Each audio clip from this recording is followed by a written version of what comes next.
Posso utilizar, se não quero usar a draga, não quero criar ela artificialmente, eu posso utilizar na água esse camarãozinho microscópico chamado Daphnia, ou posso utilizar ovos de rã, ou posso criar peixezinhos como o guppy, ou ovos de minhoca. Esses são os biotestes para se detectar pequenas quantidades de veneno no solo, nos alimentos, na água. Isso permite a nós conhecermos.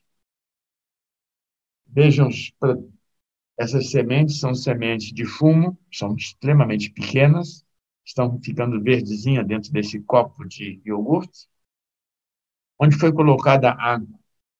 Se tivesse qualquer quantidade de herbicida mínima nessa água, você veria que elas ficariam amarelas e morreriam em seguida. Se você não quiser usar o copinho de iogurte, você pode usar um tubo de ensaio, para ser mais científico. Se você não quiser usar semente de fumo, você pode usar semente de camomila, que são bem menor e muito mais sensíveis. A sensibilidade é do ser vivo.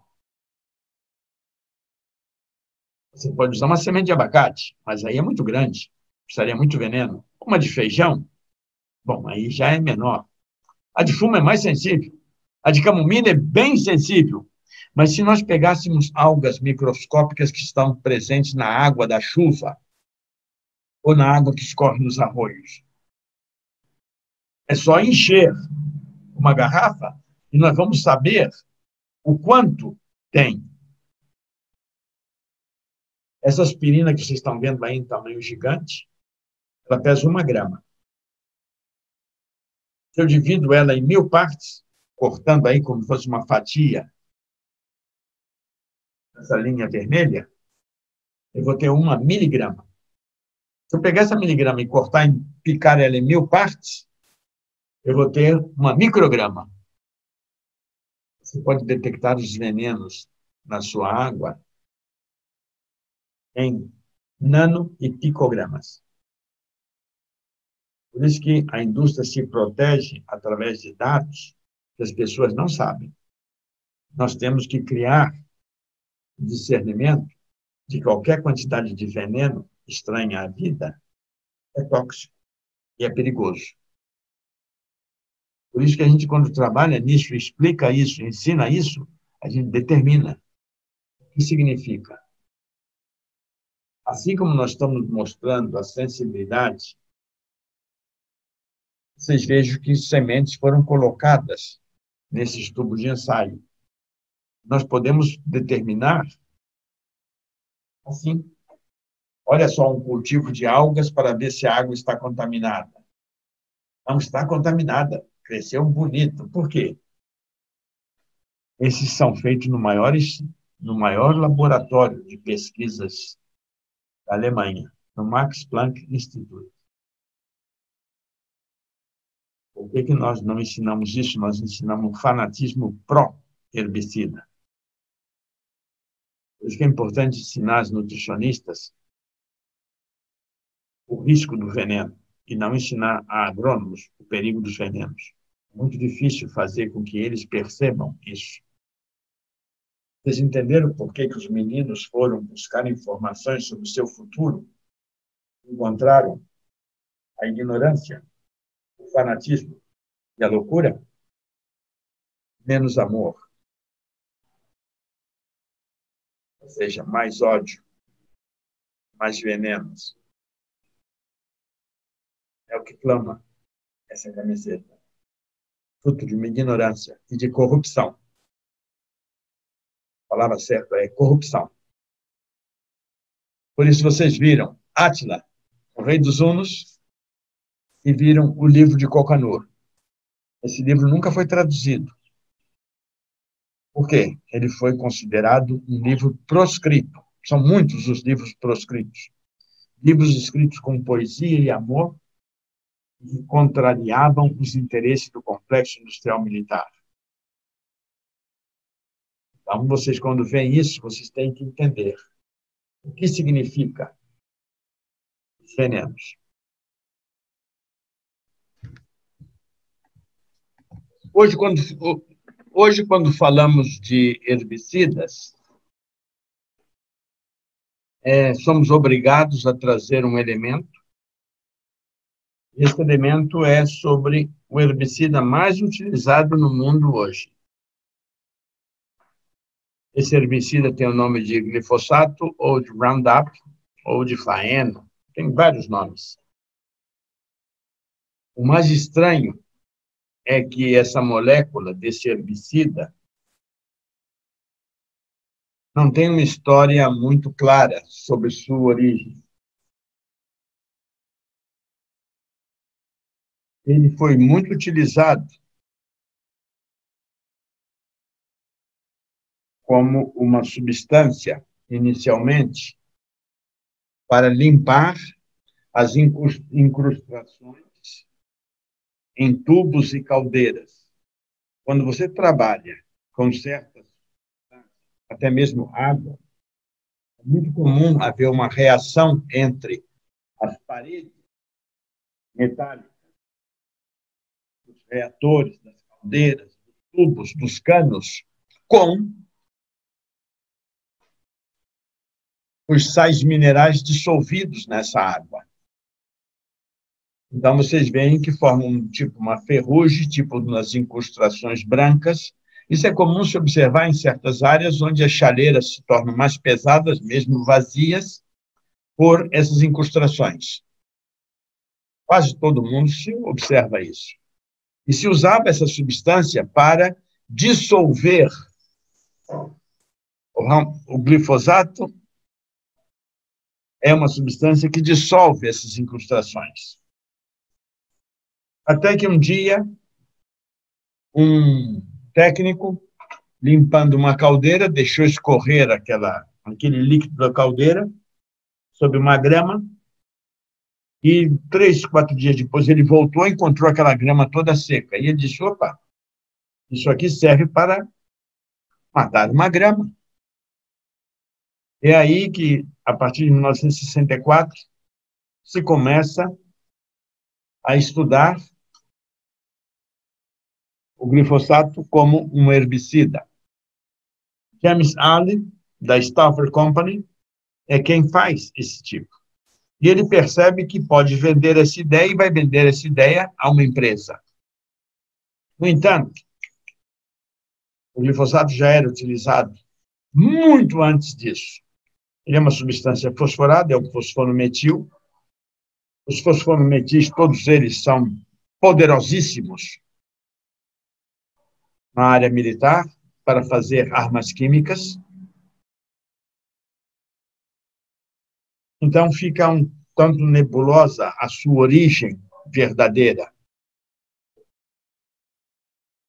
A partir de 1970, ele começa a ser estudado, e ele tem uma coisa muito peculiar que é importante dizer. Ele é extremamente difícil de ser solubilizado. Logo, é difícil transformá-lo em um herbicida. Ele precisa ser formulado, para ser utilizado como herbicida. O cientista que encontra essa transformação dele como herbicida, a encontra ao misturar o fosforometilglicina em sebo animal. A única coisa que consegue solubilizar ele é sebo animal. Como em Chicago tem os grandes matadouros dos Estados Unidos, ali existe uma quantidade dessa matéria abundante. Então, ele é formulado em sebo animal, os primeiros. Vocês vão notar que há uma situação esdrúxula. Por quê? Quando o fosforometilglicina, o glifosato, está puro, em grau técnico, a 99%, ele é menos tóxico, menos venenoso, menos perigoso do que quando ele está a 20%. Quando ele está a 20%, pela lógica da toxicologia normal, ele deveria ser 5 vezes menos tóxico. Não é isso que acontece.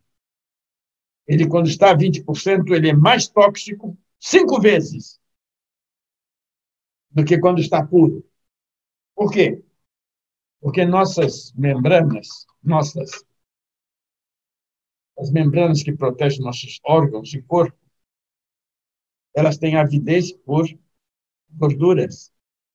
Então, a absorção dela é mais rápida e o bloqueio de energia nas células é maior. Mas quem está interessado nisso? No início, ele era utilizado somente para secar plantas inconvenientes. Ele não podia ser usado em cultivos. Ao não ser usado em cultivos, ele não era analisado do ponto de vista de agricultura. Ele era analisado somente para a utilização em áreas onde não havia agricultura, ou não interessava a agricultura. Limpeza de ferrovias, beira de estradas,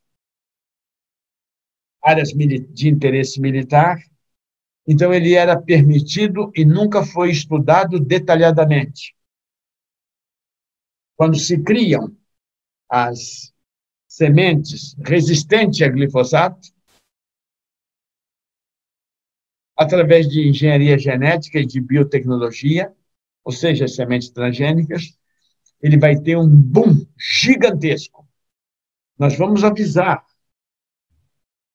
imediatamente, 1995, 96, 97, com documentos escritos, e isso vai provocar uma resposta da natureza e que vamos ver surgir as plantas adventícias, as ervas daninhas, mutantes, resistentes a glifosato em pouquíssimo tempo.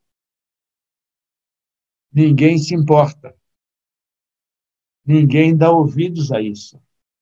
Hoje nós temos mais de alguns milhões de hectares no mundo com espécies resistentes. É proibido até mesmo publicar algo sobre isso nos jornais. Na nossa cidade, nós entendemos isso e vemos isso constantemente, menosprezando o risco. Nós temos visto em todo o mundo grandes perdas em função disso, mas não se pode falar sobre isso. Então, esse glifosato passou a ser, da noite para o dia, permitido nos alimentos, com quantidades 100, 1.000, 10.000 vezes maiores, sem uma preocupação. Por quê?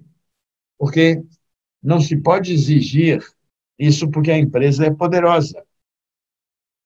Então, hoje, o glifosato é um dos problemas mais sérios que existe no mundo da intoxicação. E é isso que nós vamos querer mostrar a vocês. Os alemães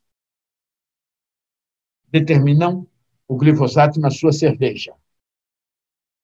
Vejam que existe 30, aproximadamente 30, arredondando, de 20 a 30 microgramas por litro de cerveja. Vocês vejam o gráfico. A cerveja alemã. As cervejas mais puras, que são a do lado direito, tem 0,66, 0,49, 0,46, são da região da Bavária. A região da Bavária, onde não existe quase agricultura, existe muito mais montanha, muita floresta, a água é mais pura. Então, dilui aquela contaminação que é da cevada malteada com a contaminação da água. Na Alemanha, hoje na Alemanha, existe até 170 vezes maior contaminação no mel. Mas ninguém aplica isso na colmeia. É que no grão de pólen há uma quantidade. E as abelhas, ao fazerem com grão de pólen o mel concentra esse glifosato. Vocês vejam o escândalo. Por isso que ele já está proibido na Europa, ele já está condenado, apesar de todo o poder das indústrias. Então, esse dano que você vê na cerveja alemã, você vai ver mais adiante.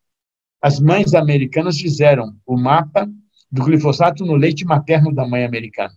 Mas ninguém toma banho de glifosato, ninguém se usa. É que nos alimentos ele vem. Então, aquela substância que passa pelas membranas em função da sua solubilidade em gorduras, vai para o leite materno. E no leite materno da mãe norte-americana, existe 3 a 5 vezes, até 10 vezes mais do que na cerveja dos alemães. Então, isso é um absurdo, mas você não pode falar nisso. Os fanáticos não deixam você discutir isso. Isso é um problema sério. Eu lembro que agora, na época de pandemia, tem uma pessoa que está todo dia na televisão falando sobre infectologia, e ele foi um dos que autorizou no Brasil um aumento de 100 vezes o resíduo de glifosato quando surgiu as sementes transgênicas. Da noite para o dia, se podia ter 100 vezes mais, sem nenhum estudo. Aí você fica olhando e diz assim, com o tempo é senhor da razão. E é interessante ver essas pessoas falando como se fossem, são esses reducionistas que são deuses do seu momento, que a gente tem que fazê-los ver a sua mediocridade. Então, ele é extremamente perigoso, o glifosato. Nos Estados Unidos se diz que metade das crianças que irão nascer a partir de 2032 serão autistas. Autista por quê? Porque tem um distúrbio nervoso, um distúrbio mental que provoca essa doença chamada autismo. Metade das crianças, de cada 2, 1 será autista. É isso que a ciência americana diz, os cientistas americanos dizem. Você fica assustado. Por isso, 27 países da União Europeia condenam ele já, que ainda permite cerceio para 2022, 2023, sua eliminação. Aqui, aumenta o uso. O problema não é só esse. Ele tem problemas, além do autismo, câncer na tireoide, diabetes, doença renal crônica, doença na bexiga. Então, esses gráficos demonstram isso. Mas quem está interessado nisso? Não tem o poder administracional. E aí você fica desconfiado. Mas por que isso? É que ele é uma molécula extremamente importante do ponto de vista de defesa militar. Nós vamos ver isso depois. Observe algo que é importante nesse gráfico, nessa imagem. Um fígado, um estômago, e um intestino grosso e um intestino delgado. Ele está recoberto daqueles seres que fazem a nossa digestão. Nossa digestão tem a participação de micróbios que habitam o nosso interior. Aquele mesmo micróbio que está no solo, que está na água do mar, que está em todos os lugares, está dentro de nós. E ele faz a nossa digestão. Nós temos células de micróbios dentro de nós, mais do que células do nosso próprio corpo. Só que o contato cotidiano com pequenas quantidades faz com que esse micróbio lentamente seja destruído pelo glifosato, pelo Roundup. E ao destruir esses micróbios, há uma seleção e ficam os micróbios mais grosseiros. É importante o nosso sistema digestivo, fundamental. Os médicos hoje dizem que ele é o nosso segundo cérebro. O primeiro cérebro na cabeça, com todos os seus neurônios, e o segundo contingente de neurônios está no sistema digestivo. Então, uma pessoa precisa ter um segundo cérebro fundamentalmente funcionando bem através da sua microbiota. Quanto melhor a sua flora intestinal, melhor é a sua vida. Mas nós não sabemos isso. Então, nós temos que começar a entender aquele equilíbrio do solo contra o herbicida, lá de Átila, que vimos no começo, e vamos trazendo para dentro do nosso intestino, e vamos ver o que acontece hoje. O que acontece hoje é fantástico. Olha essa propaganda. E que passa com seu cocô? Espere, ok? Venha conosco aprender sobre um novo tipo de banco.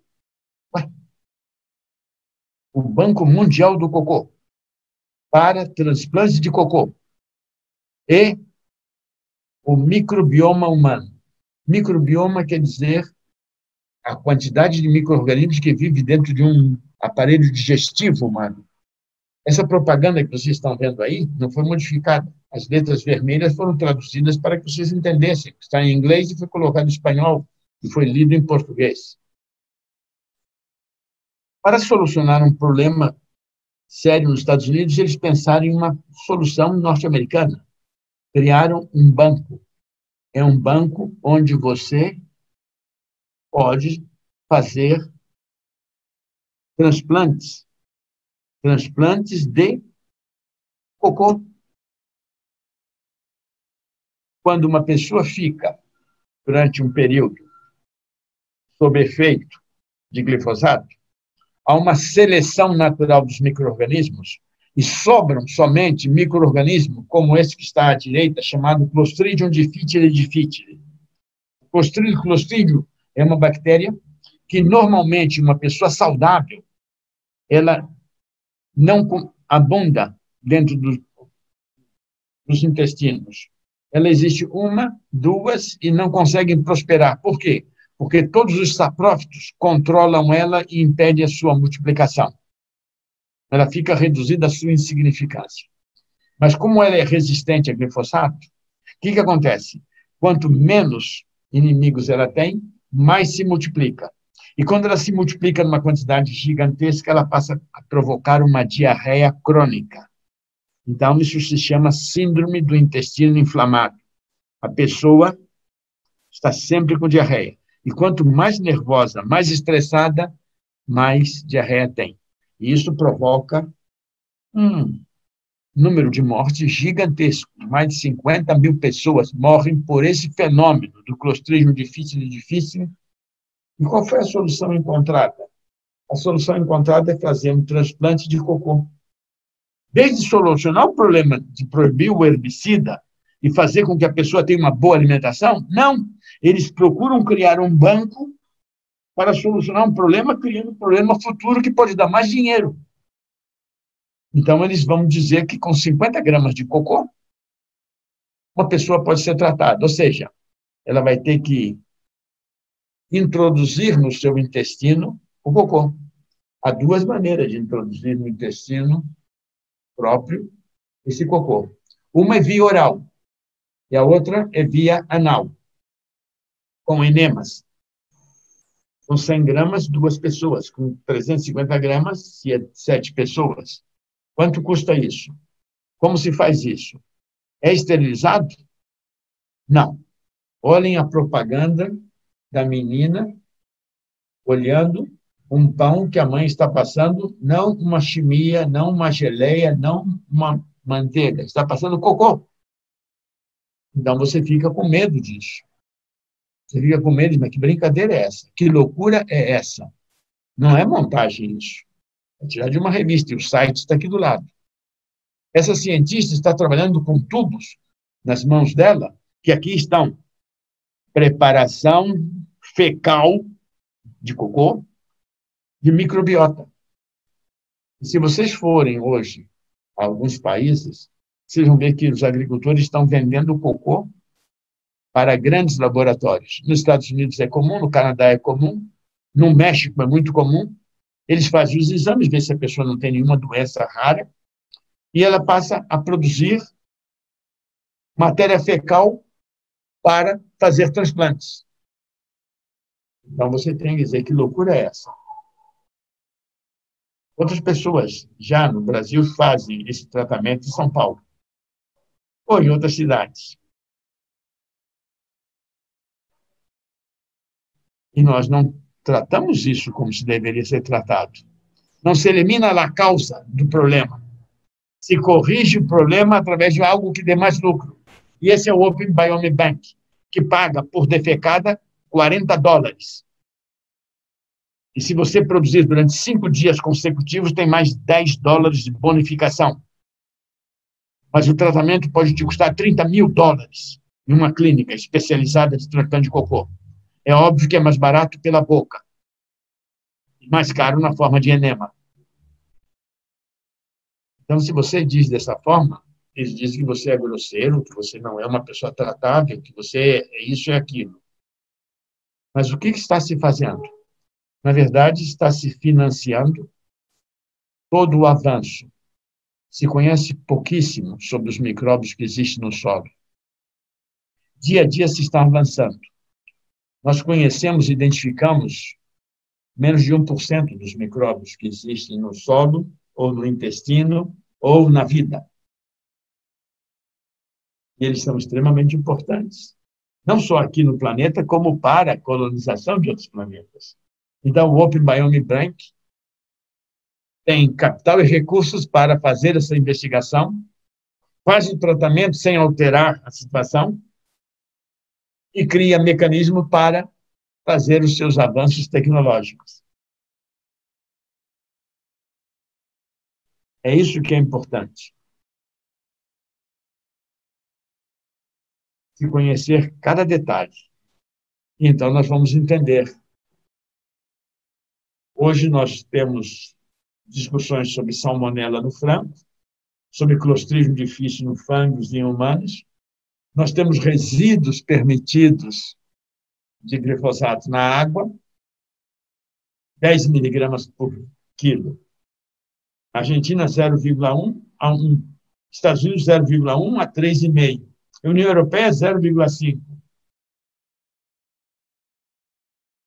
Então, nós começamos a entender a relação de poder contrário à relação do biopoder camponês. Decodificar isso é importante. Quando nós falamos em saúde, lá na cigatoca da banana, quando nós falamos em saúde, um cientista alemão, um cientista canadense, perdão, lá em 1995, fez uma relação entre o sistema de imunidade de uma planta e o uso do herbicida glifosato. A linha vermelha nesse gráfico é uma planta saudável sem aplicação de glifosato. Quando você aplica o glifosato, o sistema imunológico decai e cai de forma vertiginosa e fica essa linha pontilhada branca embaixo. Ele propicia o surgimento da doença. Isso seria a razão simples de se proibir, de se evitar. Ele destrói o sistema imunológico das plantas. Mas quem está interessado nisso? Isso é dramático. Um estudante fez uma comparação e comparou plantas de eucalipto, são essas mudas de eucalipto, e em cada uma delas ele colocou uma quantidade crescente de herbicida glifosato. Observe que na parte aérea ela cresceu, depois do número 3 e 4 diminuiu mais, mas o número 5 foi o que mais diminuiu.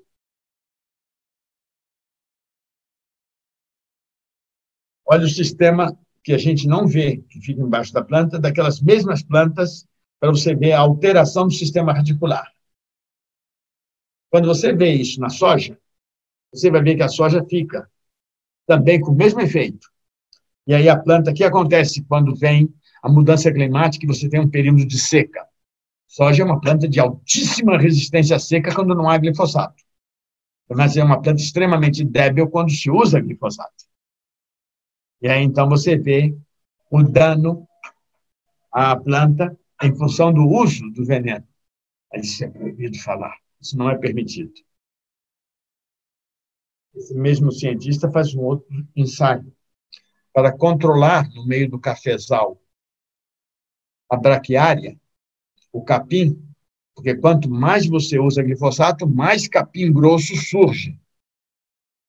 Ele resolve proteger com um tubo de PVC o pezinho de café que está nesse vaso e ele vai aplicar o herbicida, não no café, aplicar na braquiária. E vai deixar esse café secar, o herbicida secar. E depois que secar, ele vai tirar o tubo. E você vai ver isso aqui. O café não foi atingido, mas observe que todo a braquiária está morrendo. Já está no 6º dia da aplicação, ele está morrendo. Mas você vai começar a ver o efeito sobre a raiz das plantas, que entra em contato com a raiz contaminada pelo herbicida e começa a aparecer o efeito. Então, vocês veem o glifosato, o seu efeito, e a planta testemunha onde não foi aplicado. Vem claramente a diferença. E aí você vai dizer, e a produção? A comodidade em controlar as adventícias leva a que a empresa faça propaganda e suborne para que ninguém se preocupe em saber o estado de saúde da planta e a qualidade da produção da planta. Esse é o mundo lá fora. Nós precisamos entender isso. E isso não é só em café. Isso também é em laranja. Laranjeiras de 15 anos que parecem ter 90. Perda, degradação do solo. E por que isso não é ventilado? Não, não pode. Isso é ciência para ficar armazenado e acessível somente a quem tiver os códigos. Essa é a realidade. Olha só, uma planta que está cheia de samambaia, de avencas, de líquens, quando deveria ser uma planta sã, que não tem 45 anos de idade. Isso é Brasil, hein? Esse parasitismo mostra que essa planta não tem condições de se defender, está caduca, decrépita. No Rio Grande do Sul, a mesma coisa ocorre nas videiras, nas parreiras, na uva. No Canadá, acontece isso também com o trigo, mas nós não podemos fazer causa e efeito e relacionar. Nós temos que usar bastante fungicida aí, porque aí ganha o mesmo complexo mais. E essa é a realidade que nós vemos. No solo é a mesma coisa, destruindo a saúde e a rigidez do solo. Quando aquele ratinho do mato não tem o que comer, porque o herbicida acabou com toda a vida, assim como acaba para os micróbios, acaba também para os mamíferos. O que faz esse ratinho do arroz ou esse ratinho da cola peluda? Ele sai do mato e vem para dentro dos galpões. E ali, o que ele traz? Ele traz a leishmaniose, ele traz o hantavírus, ele traz as doenças. Por isso, começam a surgir hantaviroses em todas as áreas rurais. E ela é mortal. Você não pode falar sobre isso. O mapa mundial traz as espécies, esse aqui já está atrasado, não é possível mais se atualizar isso, porque você precisa de um código e uma senha para entrar. Isso aqui é de 2014, tem 6 anos, mas hoje nós sabemos que nos Estados Unidos são mais de 300 espécies de plantas mutantes. No Canadá são mais de 120. No Brasil são mais de 99 espécies mutantes. Em todo o mundo. E qual é a solução que foi encontrada? A solução encontrada, porque essas plantas mutantes são resistentes ao Roundup, resistentes ao glifosato. A solução agora é usar ou Paraquat ou 2,4-D. Produtos que já estavam proibidos foram obrigados. E para a indústria e para o complexo militar, é muito bom. Por quê? Porque é mais lucro. Mas ninguém diz, pare de usar isso. Ninguém está pensando nisso. Por isso que os australianos estão preocupadíssimos com o uso do 2,4-D, na destruição dos parreirais e destruição da qualidade do seu vinho, a exportação para a China, Japão e Ásia. No Brasil, são 200 milhões de litros contaminados. E a gente não sabe que 2,4-D, por efeito do sol e do calor, pode se gerar dioxinas cloradas extremissimamente tóxicas. Essa é a realidade. Não, ao contrário, lá fora e aqui ocorre a insanidade máxima. Hoje, os empresários, que não são agricultores, são empresários, para evitar problemas da mudança climática, eles estão programando a colheita, e programam a colheita para 4 ou 5 dias depois da aplicação do glifosato, poder colher. Não interessa se o grão está seco ou não, ele fica seco quimicamente. E o índice de venenos é gigantesco. Mas então o que acontece? Eles passam no trigo e você tem o resíduo no pão. Eles passam na cevada e você tem o resíduo na cerveja. Eles passam na batata e você tem o resíduo no tubérculo da batata. Eles passam no feijão preto, no feijão de cores, e você come ele na sua feijoada. Eles passam no pasto para secar o pasto e fazer rapidamente o feno. Você recebe isso no leite. Eles passam para secar o milho, e você tem isso no milho. Isso é a dissecação que você encontra na internet com definições técnico-científicas. E todos ignoram. Por que ignoram? Porque não interessa que se saiba isso. O poder tem estruturas governamentais para que sirva a ele, não que sirva à humanidade. Essa é a dissecação e isso é o que você come. O pior é que quando você não quer comer isso, você tem que pagar mais caro. Isso é o deboche. E essa é a fórmula da dioxina, que vocês estão vendo à direita. Em tudo. Nos Estados Unidos, em 2002, 2003, no governo Bush, surgiu uma variante chamada CWD, e essa doença CWD era parecida à doença da vaca louca, muito similar. E os americanos foram obrigados a matar 35 mil cervos, veados, alces, na região de Mount Horeb, na Escócia, em função da epidemia dessa doença. Os canadenses sabiam que naquele cervo que comia líquens no broto passava a língua no tronco das aves e comia líquen, ele se recuperava da doença. Os americanos resolveram sacrificar 35 mil cérebros com helicópteros militares a balaços. Metralharam esses 35 mil cérebros. Você nunca viu falar nisso. Só que nos invernos, os agricultores pegavam o feno de canola, o feno de soja, o feno de restos de milho, e faziam feixe de feno para jogar nos campos para alimentar esses cervos.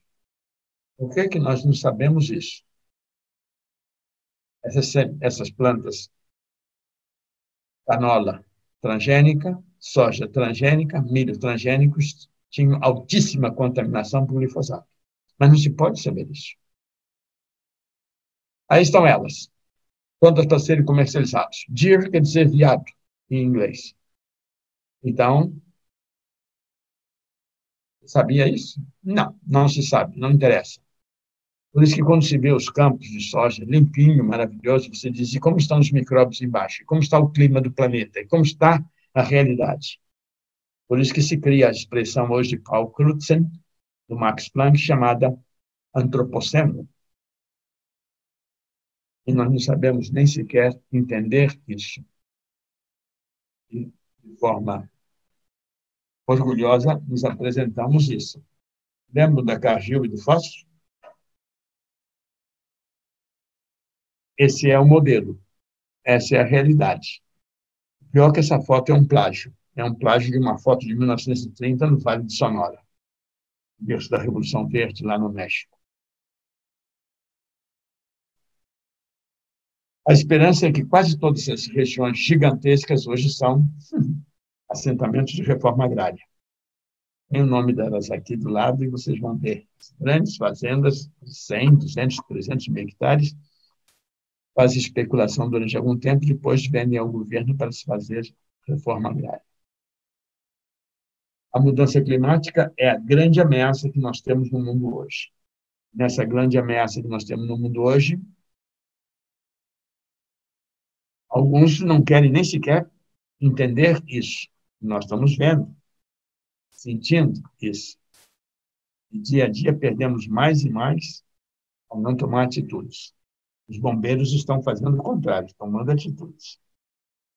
Por isso que quando se fala nessa cerca, nessa plaquinha, vocês veem, ele domina o mundo e determina o que é. Na Colômbia, um ministro se fez aplicar herbicida para dizer que ele era seguro. Está a data, está o país, está a cara do ministro, está a realidade. Ele tomou um banho. Ninguém analisou a água para ver se tinha de verdade ali ou se era uma pantomima, tipo televisão brasileira. E por que isso? Esse é o poder. Para combater plantas narcóticas, eles aplicavam até dentro dos parques nacionais. Essa é a realidade. No México, se fez análise da urina de crianças numa escola. 100% das crianças eliminavam glifosato na urina. Por quê? Porque o milho era transgênico e esse milho transgênico tinha 100 a 1000 vezes mais glifosato do que no milho não transgênico. Essa foto da esquerda é da Califórnia, onde estão os escorrimentos de água que escorrem do continente para o mar, e vocês vejam a proliferação da contaminação por nitrogênio, esse excesso de nitrogênio que provoca o surgimento de mais algas neste mar. Nos Estados Unidos, embaixo, o mapa do leite materno e o índice de contaminação maior na Flórida, de 166 microgramas de glifosato no leite materno. Então, na escola, no leite materno, na terra, na vida, essa é a agricultura do genocida que nós temos.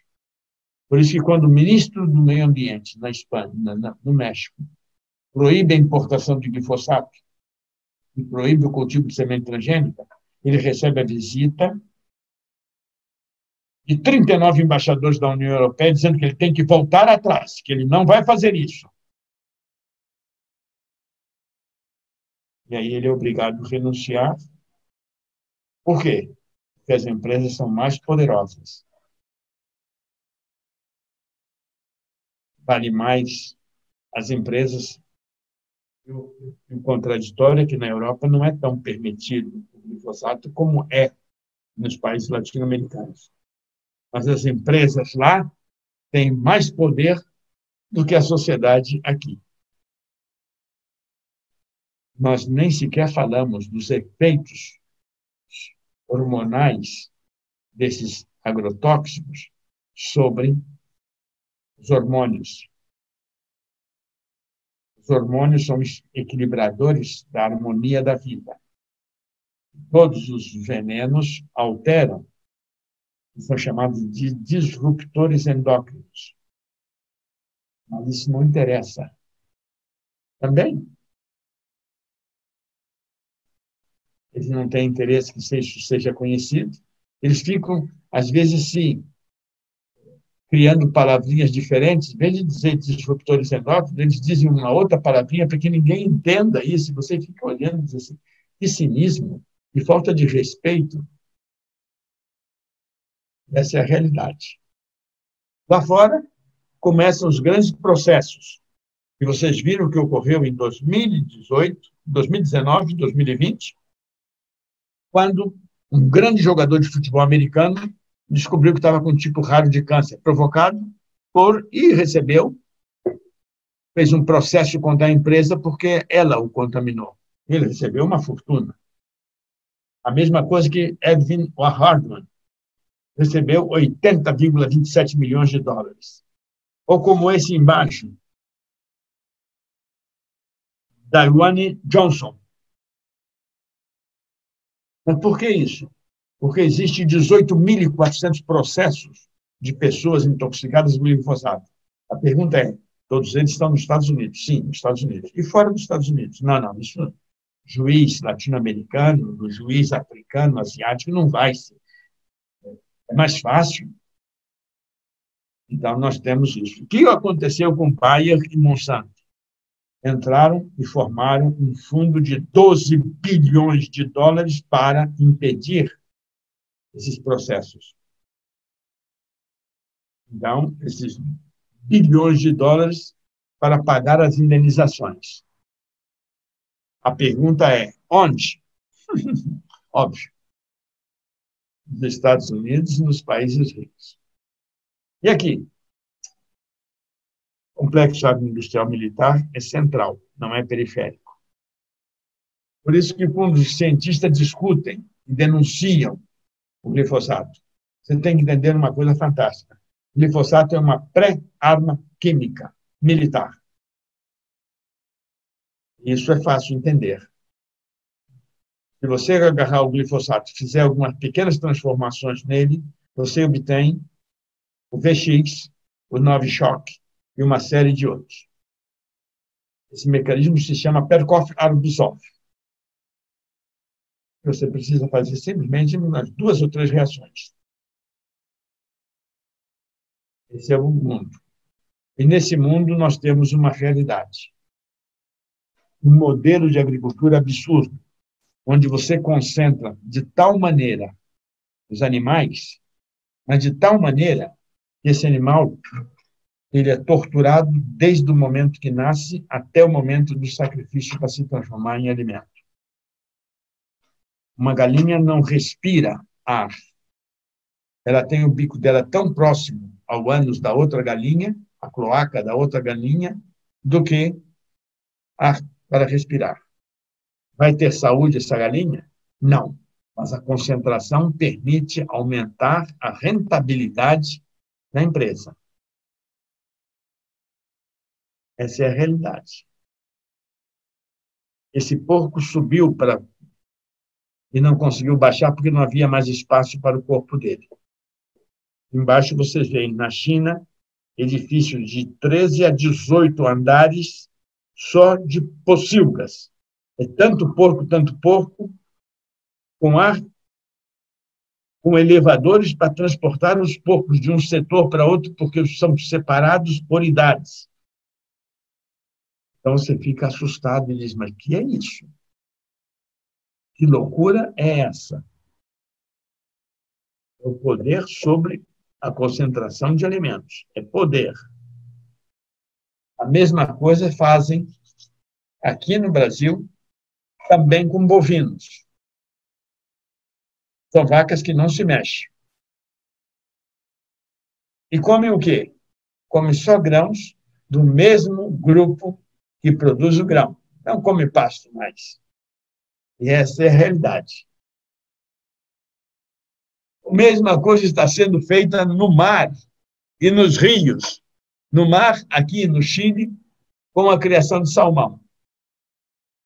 Esse salmão tem na alimentação tanto antibiótico e tantas substâncias médicas que a carne do salmão chega a ser chamada de medicamento.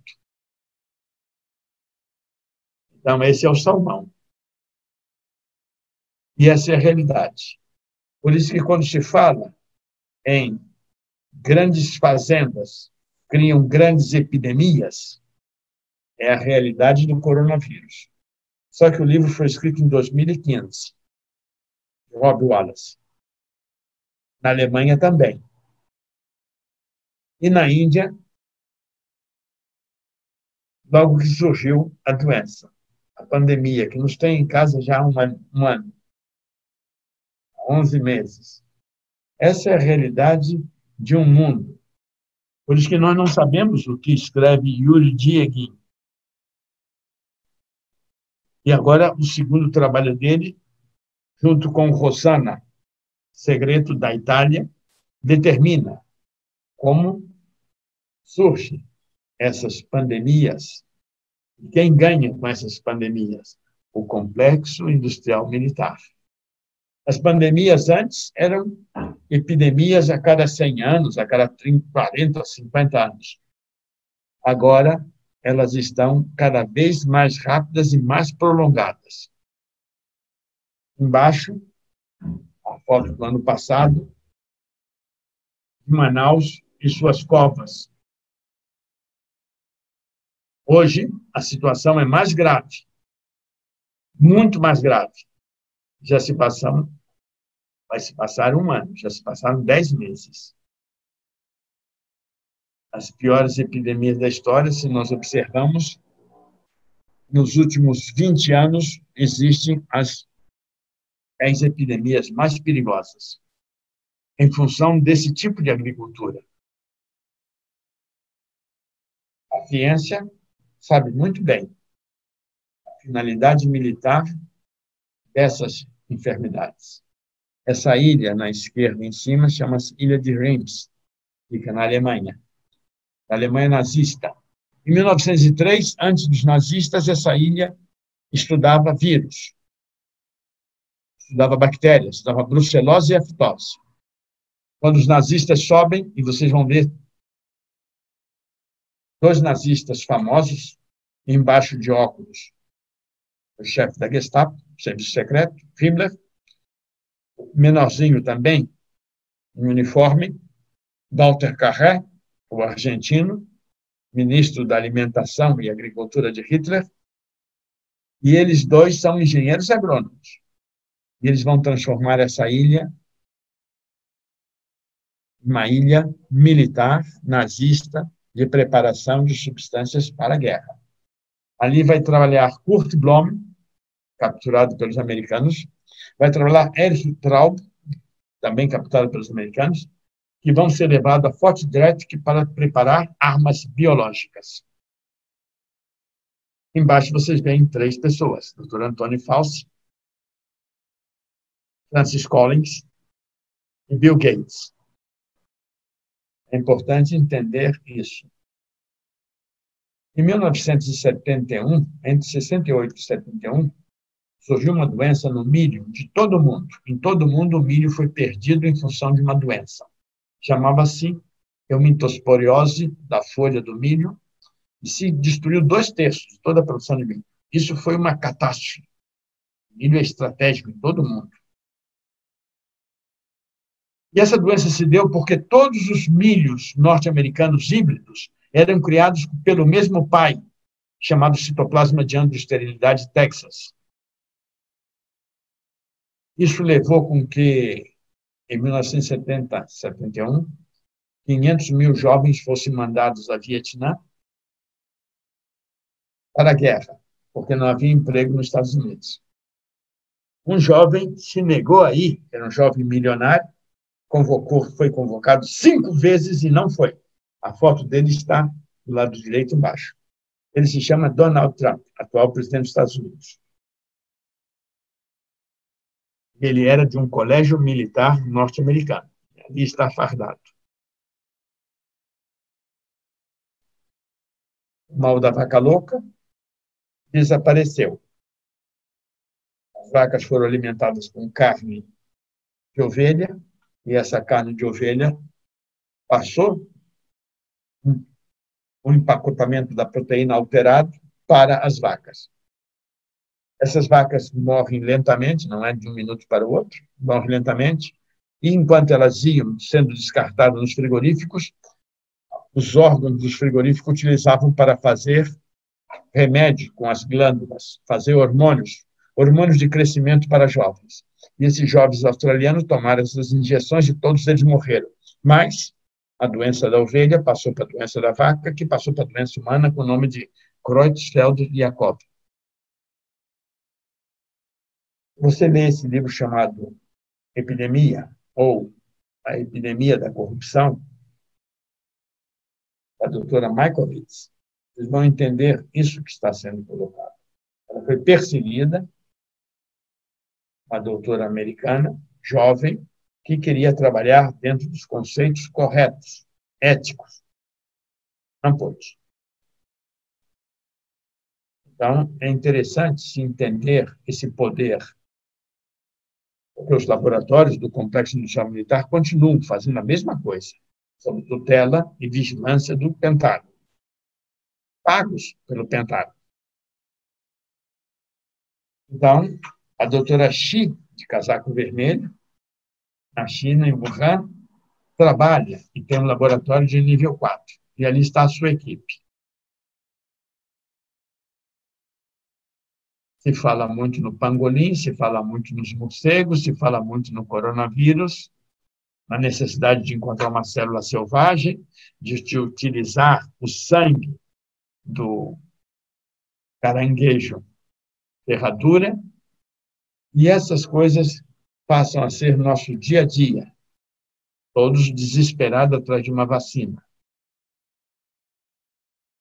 E aí estão as estruturas de Dieguin denunciando o RBD, denunciando a furina, denunciando a angiotensina 2 e tudo isso. E aí você vê as fotos e vê a trama.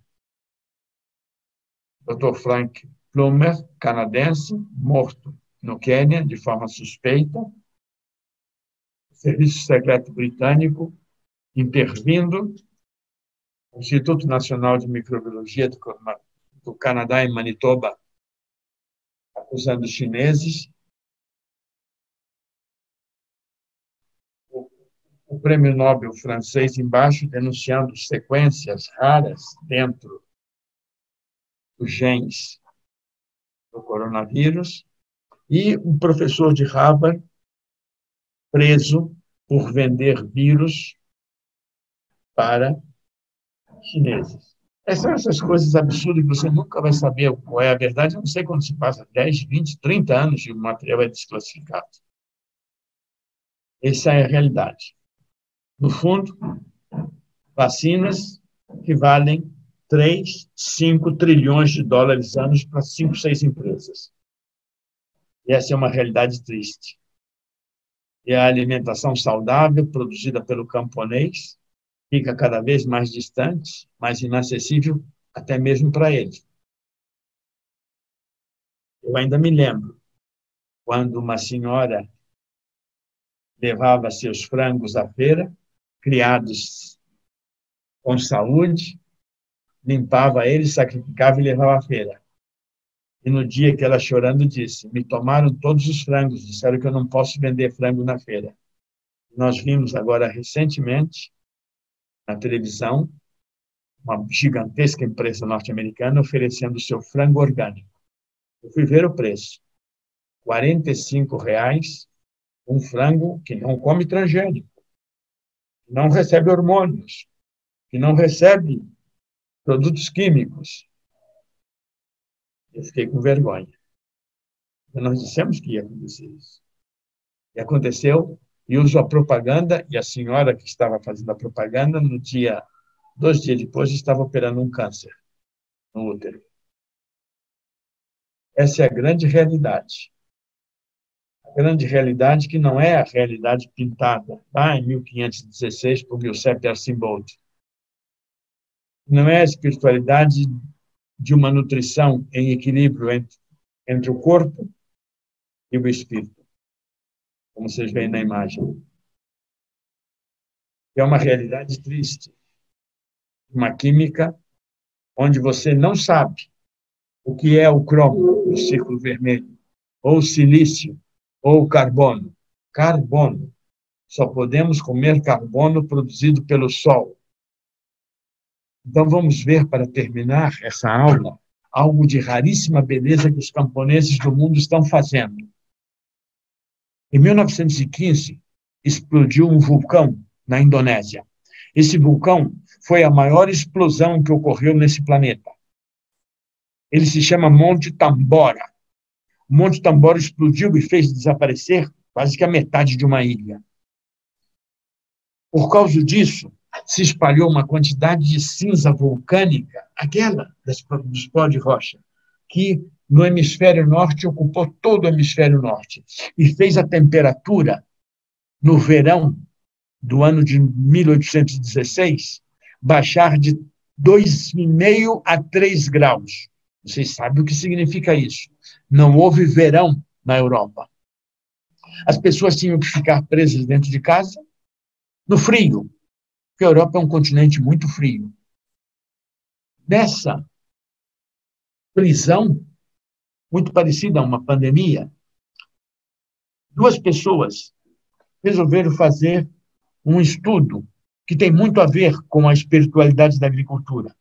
Elas começaram a conversar sobre tecnologia e como ciência. Isso se chama fenomenologia de Goethe. E elas foram cada um para seu canto, em uma casa, para fazer o esboço de 2 obras de arte de raríssima beleza. São talvez os livros mais importantes para os estudantes secundaristas no mundo. Mary Shelley escreveu dali Frankenstein, o moderno Prometeu. Era aquela pessoa que retomava a vida através de pedaços construídos de outros que já estavam mortos. No outro quarto, a poucos metros, depois daquela conversa de sintonização e sincronização, foi escrito Drácula. Prometeu, Frankenstein e Drácula, de Bram Stoker, são esses 2 livros, provocados pela explosão do Monte Tambora. Nós não sabemos. Dentro do calor de um vulcão, vocês vão encontrar a formação de diamantes. São poucos os lugares do mundo onde se formam diamantes. Brasil e África são os 2 principais. Um pouquinho na Austrália, um pouquinho também no Canadá. Isso é um vulcão. Esse vulcão, lá na sua fornalha, no seu coração, no seu meio, bem no meio, na parte da metade para baixo da imagem, está ali uma fornalha onde a temperatura vai a 2.500 até 5.000 graus. É ali que se formam os diamantes. Os diamantes é uma substância de carbono. É um carbono que recebe uma quantidade gigantesca de calor e, simultaneamente, uma pressão fantástica antes da explosão desse vulcão. E ali, então, se formam diamantes. Quando o diamante é azul, como esse, muito comum em Rondônia, no Vale Inhabiquara, ali no Rio da Dúvida, esse é um diamante azul. Os japoneses dizem, os cientistas, os físicos japoneses, o diamante azul é uma comprovação do contato dos vulcões com água, onde existe uma quantidade de bóron e a pressão faz criar esse raríssimo diamante. Carbono. Carbono é a base de todos os alimentos.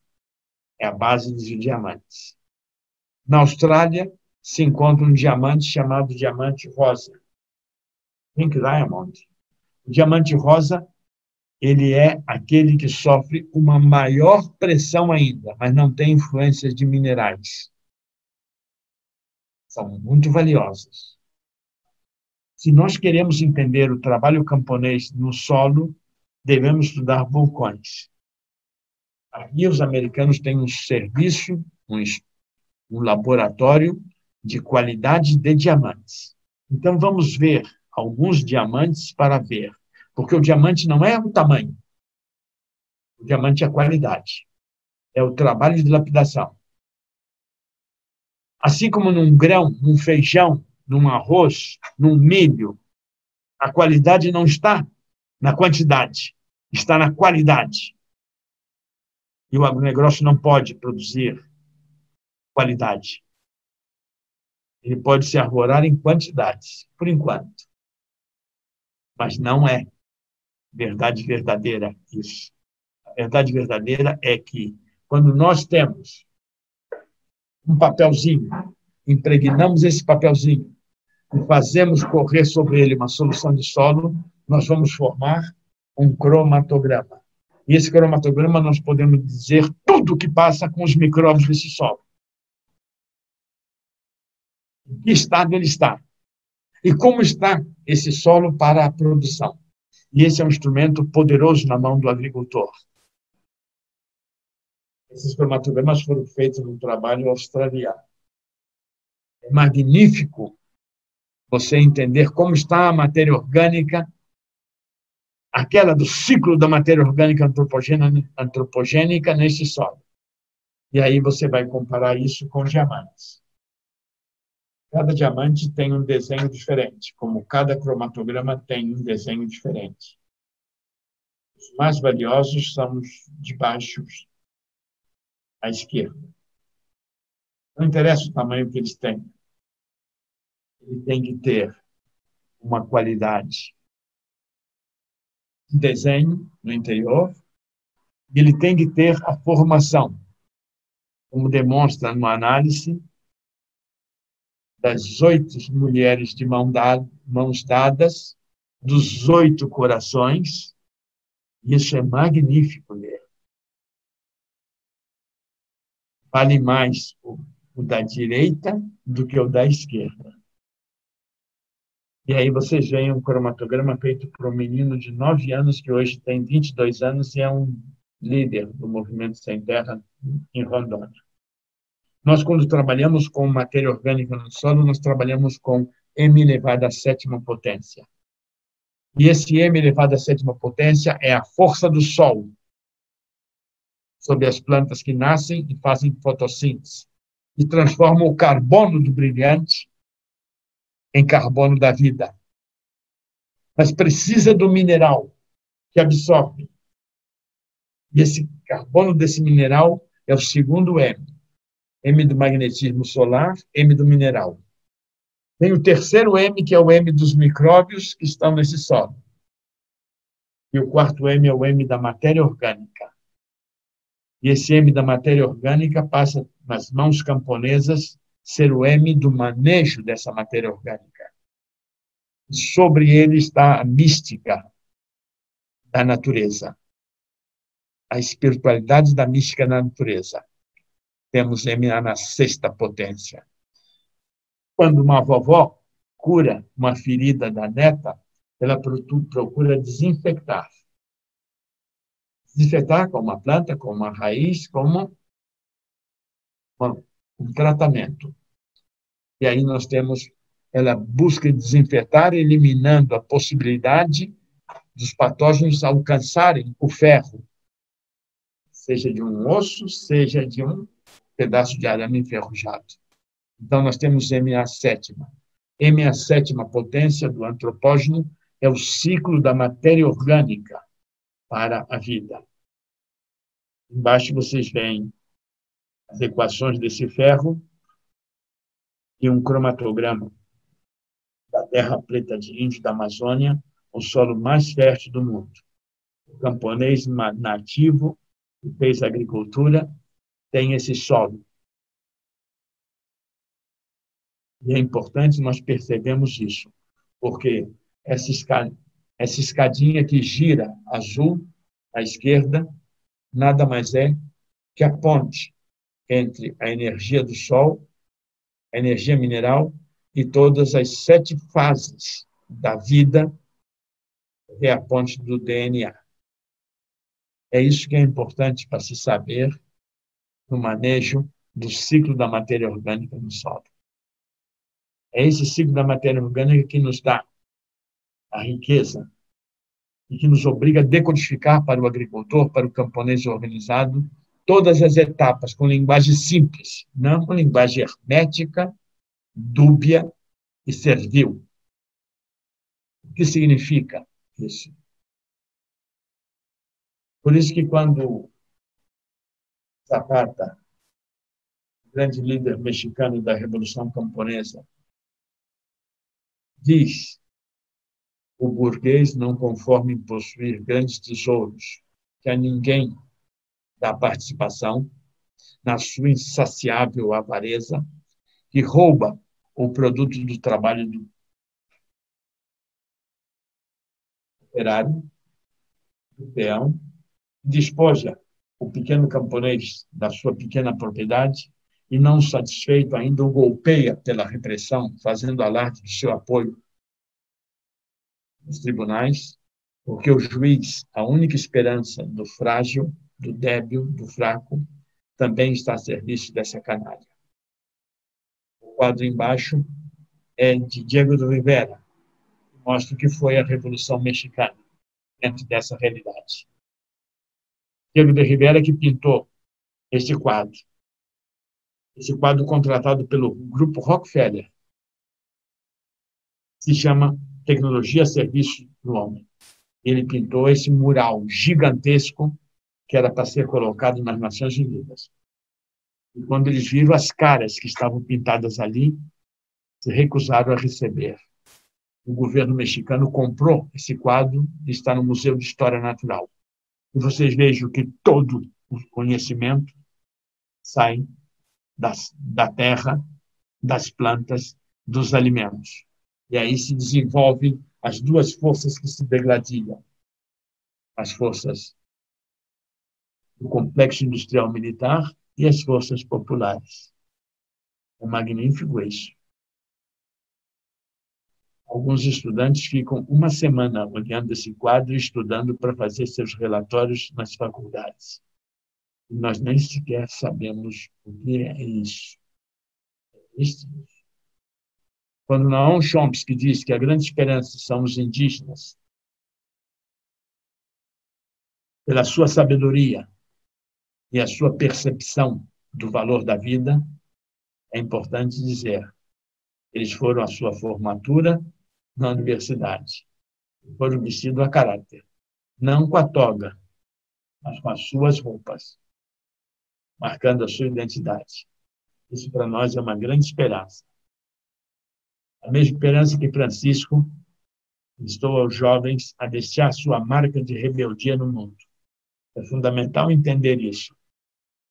Por isso que as crianças precisam ter uma visão bem ampla do ciclo da matéria orgânica, do ciclo da vida e compreender o mundo fora dos estamentos, dos bancos, do complexo industrial militar ou das coisas que aparecem na televisão com agressão e ódio e idiotice, na maioria das vezes, para descaracterizar uma função pedagógica. Fundamental elevar aquele trabalho feito por pessoas ensinando crianças desde o seu nascer sobre a importância do camponês e da alimentação de qualidade. Isso é Chiapas. Isso é a esperança. Muitos trabalhos são feitos.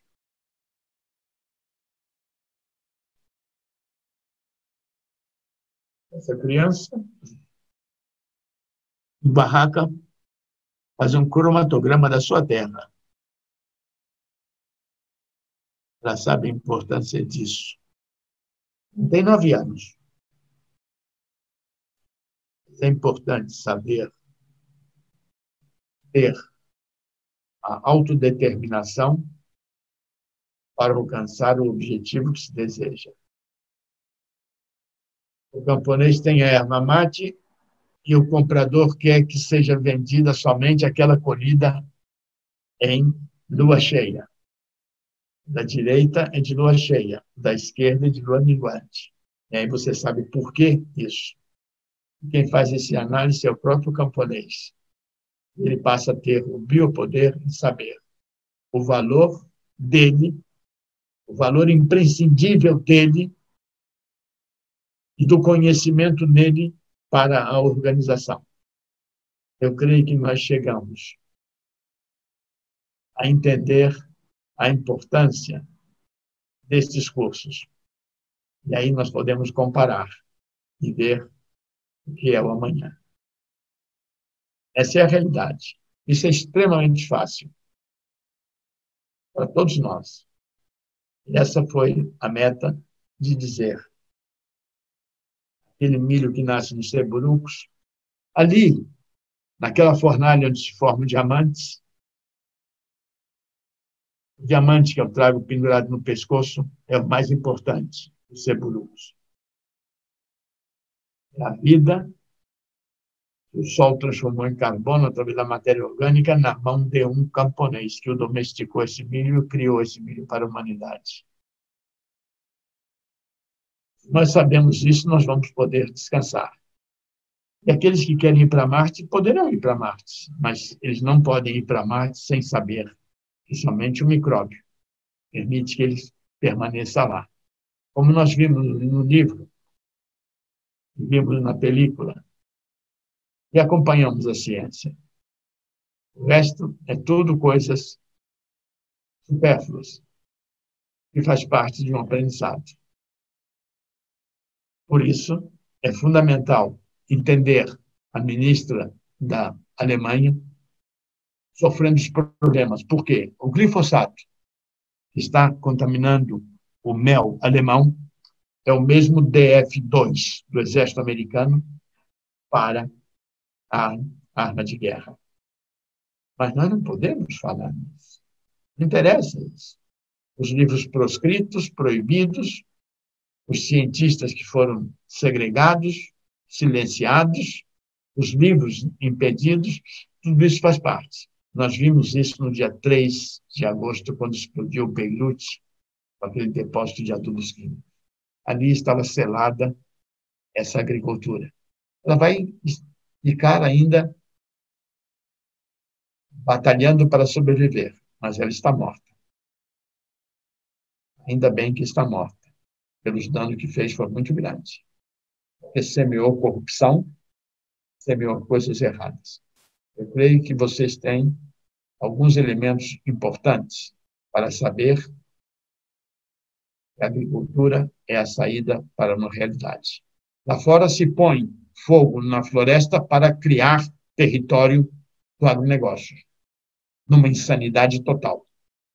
Estamos vendo o que estamos pagando hoje. Cientistas anunciaram isso antes da Segunda Guerra Mundial. Outros avisaram isso há mais de 100 anos. Outros programaram um novo tipo de agricultura superior. Tudo isso faz parte de uma realidade. Eu creio que nós temos elementos para trazer um novo tipo de agricultura, construindo uma nova realidade. Um dos grandes embates que houve entre a consciência e o complexo industrial militar ocorreu em 1919, após a Segunda Guerra Mundial.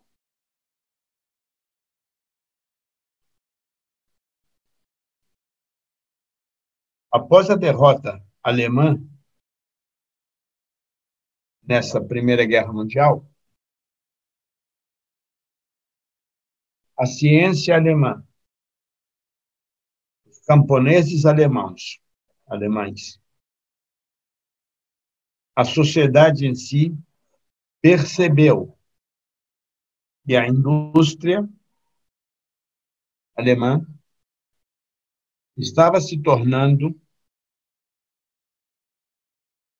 um complexo tão poderoso, que estava acima da sociedade.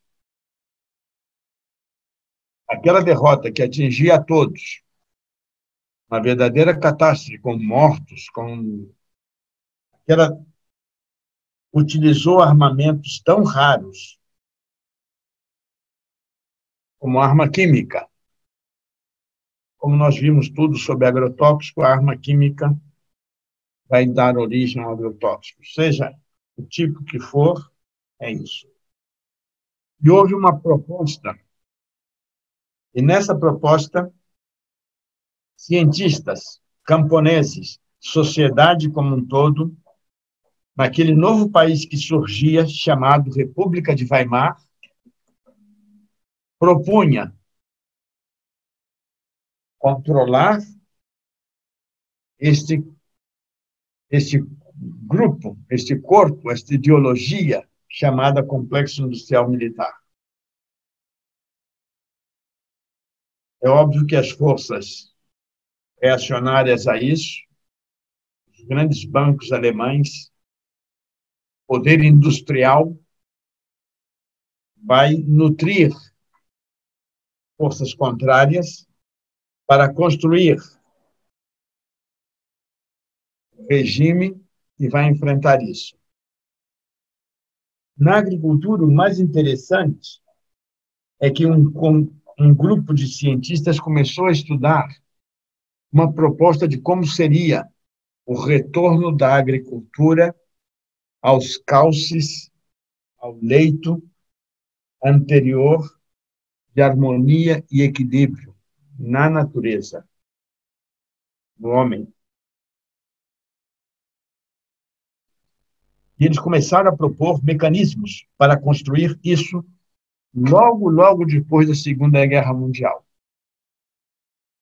E eles perceberam que essa agricultura na Alemanha precisaria de uma gigantesca quantidade de conhecimento, sabedoria e ciência para superar a propaganda, o ódio e o medo. Em 1924, eles fizeram um curso, e esse curso foi ditado por um filósofo, buscando dar as diretivas. E o magnífico foi começar a desenvolver técnicas procurando ajudar os agricultores. Nós, quando mostramos uma erva mate anteriormente, colhida em lua cheia, e uma erva mate da mesma árvore colhida em lua minguante, para ver a diferença entre ambas as ervas mate, que são uma bebida, um alimento, um costume. Vocês viram que isso foi feito de uma forma tão simples e tão fácil que qualquer camponês entendia isso. Mas o mais importante não era isso, é que resgatava algo fantástico, que é a influência de uma fase da Lua com sua iluminação, e a Lua não tem luz, a Lua reflete a luz solar, e representa menos que 6% da luz solar que reflete, sobre uma planta que cresce sobre o solo na casa de um camponês. Esse aspecto foi fundamental para demonstrar, naquele momento, a influência. Cientistas começaram a dizer, se a Lua, que tem esse tamaninho tão pequeno e é um satélite, traz essa influência, qual é a influência de Júpiter, com aquele tamanho gigantesco, ou de Saturno, ou de Vênus? Então, se começou, naquela época, a estudar como seria a agricultura do amanhã, a agricultura do futuro. Aí vão se desenvolver vários cientistas. Uma mulher muito conhecida no mundo, principalmente na área de saúde, na área de homeopatia, seu esposo, vão capitanear essas equipes. É Lili Kolysko e Eugen Kolysko. Esse matrimônio, esse casal, vai construir um trabalho magnífico. Mas a reação começa a se chocar, porque ela quer a revanche e vai financiar Adolf Hitler para construir a revanche na Segunda Guerra Mundial. Nós, então, vamos ver algo fantástico. A influência das forças fortes e força débil, da gravidade do magnetismo sobre a luz, sobre a água, sobre os minerais, essas membranas simples que faz parte a vida no solo, E dali surge toda a estrutura da harmonia cósmica que existe na vida. Se nós entendermos isso, nós vamos compreender os danos que sofremos hoje pelas substâncias estranhas criadas pelo complexo industrial militar, sobre nossa nutrição, sobre nossa saúde, e quais os danos que esses agrotóxicos causam sobre nosso corpo, como gastrite, obesidade, alergia, hipertensão, úlceras, diabetes, asma, tireoide, tudo que nós imaginamos, e fora de nós, como seres sobre o planeta, como nas epidemias, nas doenças e nas epidemias que nós vemos ano a ano. Então, nós vamos ver os efeitos, e esses efeitos sobre a nutrição da planta, sobre a reprodução da planta, sobre a proteção, e essa alteração, como alteram o meio ambiente, como alteram os seres, e ambiente e seres são fundamentais para se entender a vida. E essa vida que está inserida em tudo em que nós fazemos, do real ao imaginário. E é esse equilíbrio, e essa sincronização, e essa integração que nós temos que discutir para entender uma agricultura, entre criador e criador. É fundamental entender isso. E eles começam a estudar isso como ciência, para que isso chegue a resgatar um valor que estava sendo jogado fora no conhecimento do agricultor e na tradição desse agricultor. Muito além das 4 estações. Na Segunda Guerra Mundial, isso vai ser deixado de lado e não vai ser entendido, vai ser calado e vai ser transformado em silêncio. E aquilo que eles estavam fazendo naquela época vai se transformar em esoterismo, como se fossem coisas não científicas, quando eram coisas apenas científicas que foram transformadas em esotéricas para manterem caladas. Então, nós perdemos um tempo muito grande em entender isso. E quando, em 1954, depois da Segunda Guerra Mundial, Eisenhower, presidente dos Estados Unidos, denuncia o complexo industrial militar, nós vimos o totalitarismo invadir todas as periferias do mundo para garantir esse modelo de agricultura denominado Revolução Verde. Nós perdemos a dimensão de por que as plantas criam as flores, de por que as plantas produzem néctar para atrair os insetos, para facilitar a sua reprodução. E essa simbiogênese entre plantas que têm flores e insetos fazem parte de uma mesma evolução da vida. São as formas da natureza para a construção de aspectos extremamente importantes.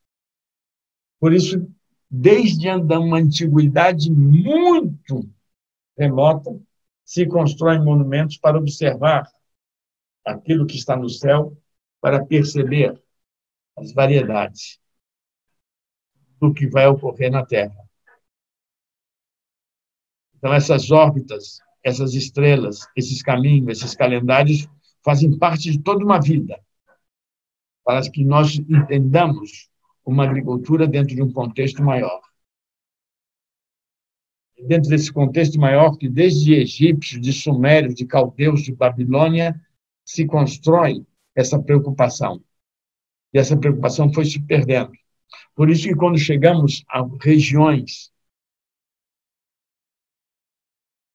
latino-americanas, africanas e asiáticas, nós vemos as oferendas, as consagrações, a fertilidade da Mãe Terra como algo pelo inexplicável.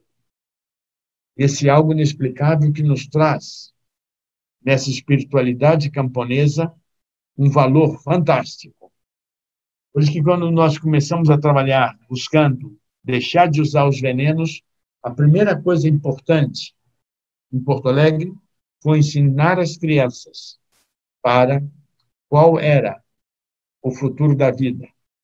O futuro na vida não é o conflito, não é o ódio. É a convivência e a construção coletiva, a organização para celebrar o valor dessa vida. E você tem que ter muita, muita, muita capacidade de poder traduzir isso numa leitura. Não é olhar o céu para ver uma conjunção de dois astros. É saber qual é a influência que aquilo pode trazer. Nós vimos isso no início deste verão. Em 800 anos, nós tivemos a oportunidade de ver a relação entre Júpiter e Saturno em essa conjugação nos céus. Poucos disseram sobre isso para a agricultura, mas um livro de Lilico Lístico de 1938 fala sobre isso e estuda as alterações que isso vai provocar. Isso para nós é extremamente importante. Porque o Complexo Industrial Militar quer estudar a floração para vender um produto, para facilitar e ampliar. Ela não se importa com as abelhas na floração, na importância da abelha para fazer essa floração. Eles vendem até um veneno, nós vimos, que mata as abelhas, porque ele tem uma importância especial dentro de um plano militar. Então, é nessa realidade que nós temos que começar a perceber a dimensão. E o mais importante para quem quer deixar de usar veneno é entender as plantas que cultiva em seu território, as plantas que são cultivadas dentro da sua organização para trocar as ideias e construir este conhecimento. Quando nós falamos em matéria orgânica elevada à sétima potência, e que nós construímos isso é apenas um início para elevar ao máximo esse conhecimento da construção do equilíbrio e da sustentabilidade. É nessa harmonia entre a natureza, o humano e o sol que surge uma ética e um amor na produção do alimento. É esse alimento que não deve ser caro para o rico porque não tem veneno, ou imposição ao pobre que não tem dinheiro. É na destruição desse fascismo reacionário que nós temos que lutar. É nessa construção de entender as plantas para entender o clima. Entender as plantas e o clima para entender a sociedade e a sua organização. É por isso que, quando nós fazemos cromatografia, nós a referimos ao trabalho do indígena em construir a perfeição e ao trabalho do homem industrial em construir a morte e a degradação. E todos eles têm na molécula do DNA a molécula da vida. Se nós entendemos isso, nós vamos entender os princípios das estações que nos levou a ficar sobre a terra e construir o território camponês. Entender o valor de cada estação e como a cromatografia de Pfeiffer representa isso, e como a ciência que sabe isso não transforma isso em um conhecimento camponês, porque ela perde o poder. Por que existem plantas extremamente importantes que nascem e que não poderiam ser controladas por herbicidas, como o dente de leão, a ortiga, o milho em rama, a buva, o picão preto, a belduega, a corda de viola, as camomilas. E o que acontece quando nós usamos os herbicidas e destruímos? Nós estamos destruindo a vida, o DNA, aqueles micróbios mais sensíveis e mais evoluídos. E o que acontece quando nós fazemos a adubação verde? Estamos propiciando isso. Hoje, no estado do Rio Grande do Sul, a coisa mais comum é falar em buva transgênica, em buva mutante, em picão preto mutante. Mutante pelo uso de veneno. E nós nem sabemos o grau de perigo que ele representa, porque ninguém está interessado em estudar isso. Porque não é permitido fazer esses estudos. Então, nós temos que entender por que quando, em 1920, se começou a estudar o carvalho para se fazer preparados. E como nós podemos substituir o carvalho europeu, que é um símbolo mitológico de honra, pela capororoca, pelo jatobá da Amazônia, pelo jucá do pau-ferro da Amazônia, ou da amburana nordestina, ou da baraúna nordestina, ou do angico, que há em toda a Mata Atlântica. Essas espécies e a outra que está aqui ausente, porque tem uma interrogação, são espécies que nós temos que fazer esse conhecimento, porque isso não é mística, isto é ciência. É óbvio que não interessa o complexo industrial militar, mas interessa a entender a vida na sua plenitude. A vida como saúde, como equilíbrio, como espiritualidade. Isso para nós todos é extremamente importante. Porque aqueles livros sobre tudo isso são mais de 100. São livros que te traz isso. É a percepção do asiático sobre a vida, do indiano sobre a vida,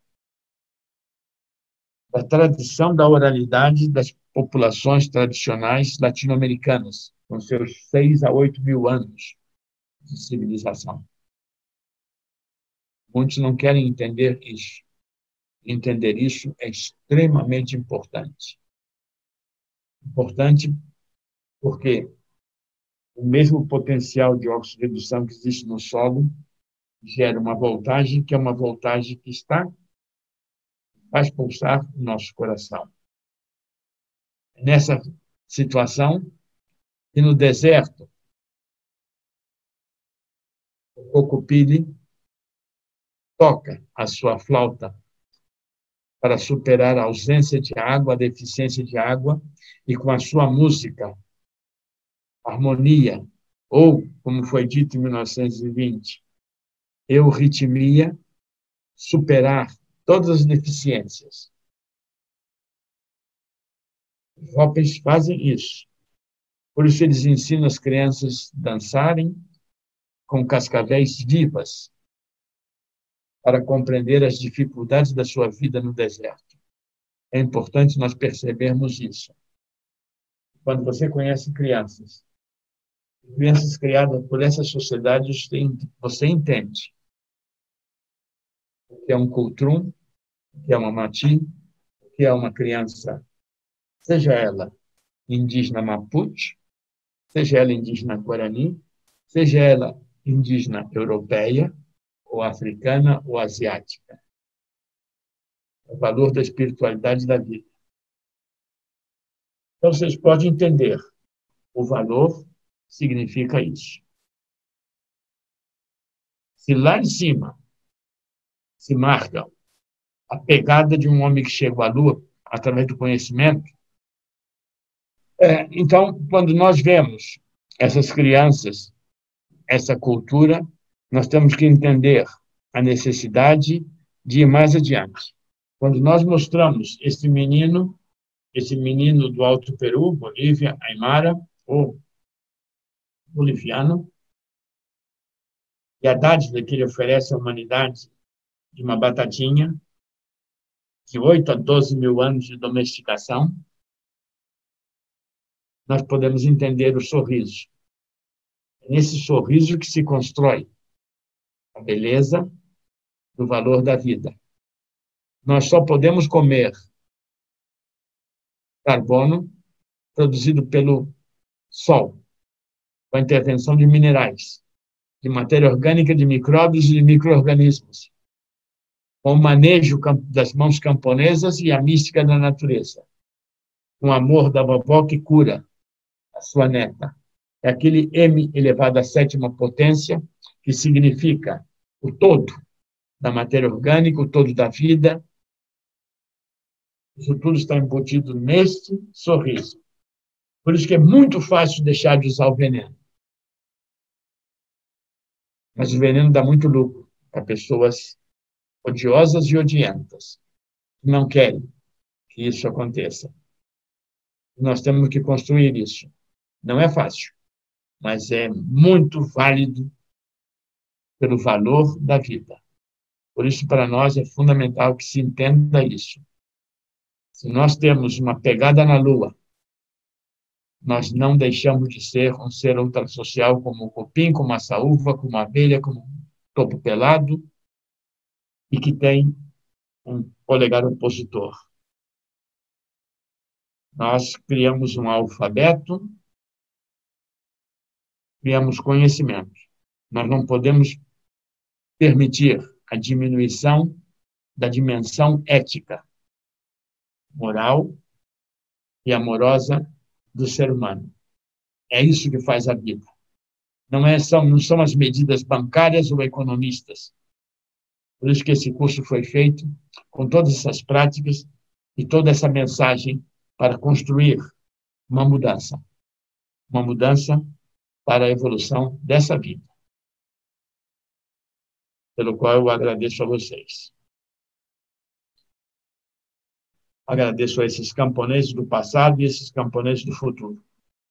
Esta é a nossa realidade e esse é o futuro da humanidade. Fora isso, não existe nada.